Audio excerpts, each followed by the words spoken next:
Welcome back to our new blog. আজকে ব্লগটা খুব সকাল সকাল শুরু করছি। এখন বাজে সকাল 6টা। এইখানে গাছে ফুলগুলো হয়েছে খুব সুন্দর, কিন্তু আমাদের আজকে ফিরতে হবে, তার জন্যই এত সকাল সকাল ব্লগটা শুরু করছি। মোটামুটি গোছানো রেডি, এখানে লাগেজ টাগেজ সব রেডি, আর দু একটা জিনিস টুকটাক জিনিস ঢোকানোর আছে, ঢুকিয়ে নেবো। চলো আমি এখন রেডি হয়ে নিই আগে, তারপর বাকিটা দেখাচ্ছি। এয়ারপোর্টে এসে গেছি, আওয়াজ পাচ্ছ তোমরা। সকালে এত তাড়াহুড়োর মধ্যে আর ভিডিও করতে পারিনি, গাড়িতে বসে একটুখানি ঝিমিয়েই গেছিলাম আর কি। আজকে একটু তাড়াতাড়ি চলে এসেছি, বেরিয়েছি তো 7টায়, আমাদের ফ্লাইট আছে 11:35-এ। ভেবেছিলাম প্রচণ্ড জ্যাম হবে, জ্যাম হওয়ার কথাও ছিল, ট্রাফিক জ্যাম। তো যেহেতু এখানে ব্যাঙ্গালোরে একটা চল আছে, সবাই অফিস জ্যাম, ম্যাক্সিমাম সবারই তো হাইব্রিড, তো মঙ্গল বুধ বৃহস্পতি এই 3 দিন সবাই অফিস যায়। আজকে দেখলাম হয়তো সকাল সকাল একদম সকালে বেরিয়েছি বলে, আমরা তো মোটামুটি 7:30 নাগাদ বেরিয়েছি বলে খুব একটা জ্যাম পাইনি। আর অ্যাজ এক্সপেক্টেড আমরা একটু তাড়াতাড়ি এসে পৌঁছে গেছি। লাগেজ চেক ইন করে দিয়েছি, সিকিউরিটি চেক করে এবার বসেছি। আমাদের দিয়েছে 21 নম্বর গেটে। সে 21 নম্বর গেট খুঁজতে খুঁজতে আর এক মাথা খারাপ অবস্থা। তা এখন বাজে মোটামুটি 10:10 মতো বাজে। তো 11:15 নাগাদ আমাদের বোর্ডিং হবে, তারপরে ফ্লাইট তো 11:35-এ। অনেকক্ষণ এখন বসে থাকতে হবে না, এখানে একটু চুপচাপ বসেই আছি। আর কী বা করবো, আমরা ব্রেকফাস্ট মোটামুটি করে নিয়েছি। বাড়ি থেকে বেরিয়েছিলাম একটু টোস্ট আর এই টোস্টই, বাটার টোস্ট আর কি একটা আনলাম জানি, ও বাটার টোস্ট আর দই। তো দইটা এখনো খাওয়া হয়নি, বাটার টোস্টটা খেয়েছি। খেয়ে মোটামুটি পেট ভরা, এখন ব্রেকফাস্ট আর করবো না, কোথাও কিছু খাওয়ার নেই। ফ্লাইটে যাই, হায়দ্রাবাদে গিয়ে একেবারে লাঞ্চ করবো। তো আমাদের আজকের ফ্লাইট প্রথমে হায়দ্রাবাদ, এখান থেকে তারপরে হায়দ্রাবাদে 3 ঘন্টা লে ওভার।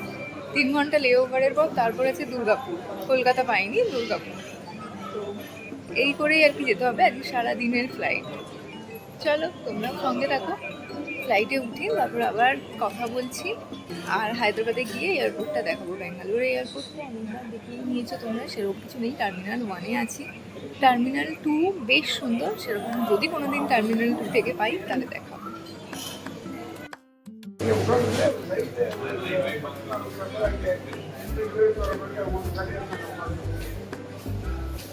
21 নম্বর গেটটা গ্রাউন্ড ফ্লোরে, আর রৌনক বললো একটুখানি ওপরটা ঘুরে আসি।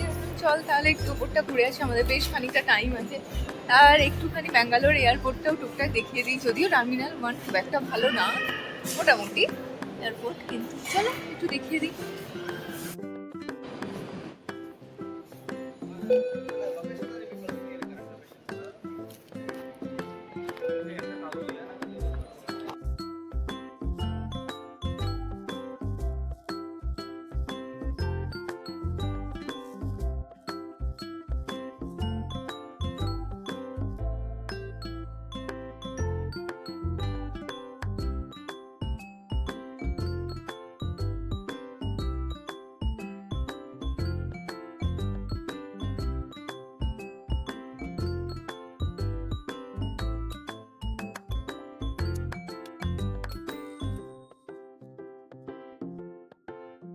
ভেবেছিলাম ব্রেকফাস্ট করবো না, রৌনক হঠাৎ করে বললো ওর খিদে পাচ্ছে, ওর টোস্ট খেয়ে হয়নি, তাই জন্য আমরা একটা জায়গায় বসে আছি, টিফিন সেন্টার বলে, এয়ারপোর্টেই।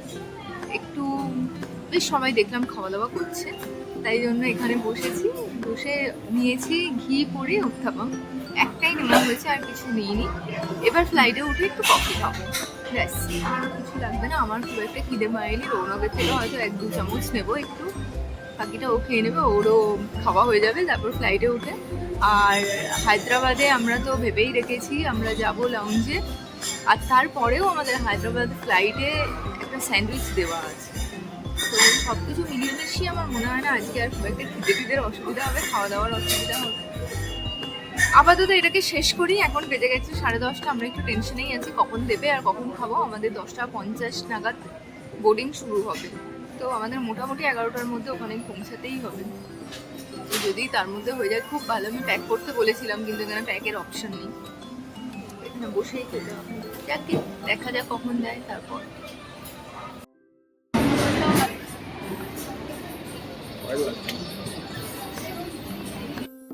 বাজে এখন 11:05, আমাদের বোর্ডিং স্টার্ট হলো সবে মাত্র।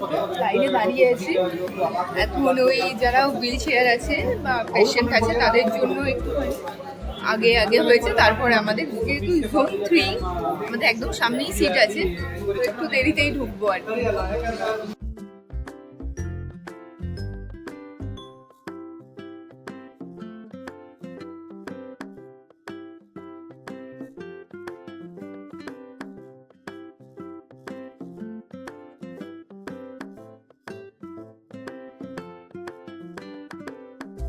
ব্যাঙ্গালোর থেকে হায়দ্রাবাদ আসতে মোটামুটি ফ্লাইটে টাইম লাগে 1.5 ঘন্টা মতো।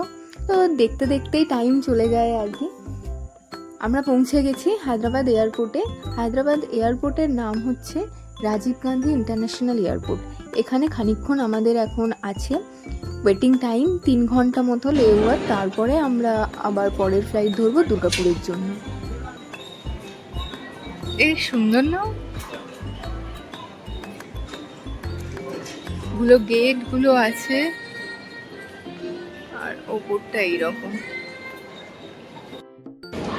মাটন থালি হায়দ্রাবাদ এয়ারপোর্টে দেখা যাক। জিরা রাইস টাইপের রাইস দিয়েছে, অনেকখানি রাইস দিয়েছে, অনেকটা রাইস।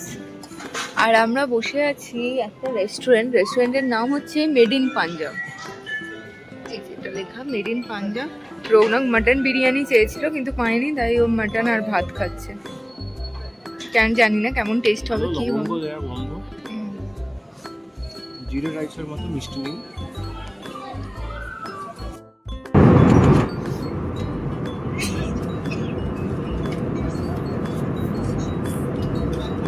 চিকেন জঙ্গল।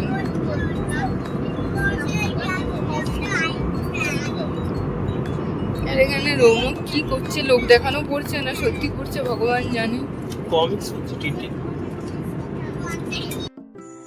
দুর্গাপুর ঢুকছি আমরা, আর ওপর থেকে ওই দুর্গাপুরের যে কয়লার খাদানগুলো আছে না, ওগুলো দেখতে আমি রৌনককে বলছিলাম আমরা যেরকম বইয়ে পড়েছি গ্র্যান্ড ক্যানিয়ন দেখতে যেরকম, ঠিক সেরকম দেখতে লাগছিল।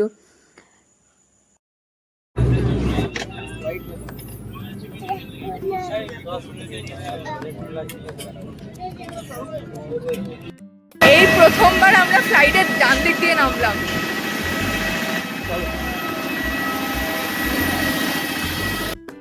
This is Durgapur airport. এই এয়ারপোর্টে কোনো বাস নেই, বাস আছে কিন্তু নামার পর আমরা হাঁটতে হাঁটতে যাচ্ছি। আমি ফ্লাইট থেকে নেমে হেঁটে হেঁটে যাচ্ছি, সবাই হাঁটছে দেখাই। একে তো ফ্লাইটের ডান দিক দিয়ে প্রথমবার নামলাম, তারপরে আবার হাঁটতে হাঁটতে যাচ্ছি। ভালো ভালো। এটা অ্যারাইভাল গেট, হাঁটতে হাঁটতে ঢুকতে হবে এর ভেতরে।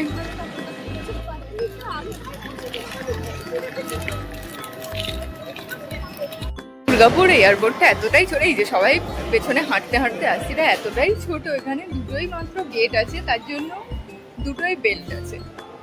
তো ব্যাগেজ বেল্ট 1 নম্বরে আমাদের দিয়েছে, আমাদের ব্যাগ এখনো আসেনি। কিন্তু যেহেতু আজকে ডান দিক দিয়ে নেমেছি তাই জন্য আমি আমার ব্যাগটা দেখতে পেয়েছি, ওরা নামাচ্ছিল দেখতে পেয়েছি। বেশ ভালো, অন্যরকম এক্সপিরিয়েন্স। হাঁটতে হাঁটতে এলাম ফ্লাইট থেকে নেমে। চল, আমার ব্যাগ আসছে। লাগেজ নিয়ে আমরা কিরণকে দেখতে পেয়ে গেছি, গাড়ি এসে গেছে, গাড়ি নিয়েও নিয়েছি। এবার বাড়ি যাওয়ার পালা। সারা দিনের জার্নি এবার মোটামুটি শেষের দিকে। চলো আজকের ব্লগটা এখানেই শেষ করলাম। বাড়ি যাব আমি, আমাদের বাড়ি, রৌনকের বাড়ি। দেখা হবে পরের ব্লগে খুব তাড়াতাড়ি, ততক্ষণের জন্য টাটা।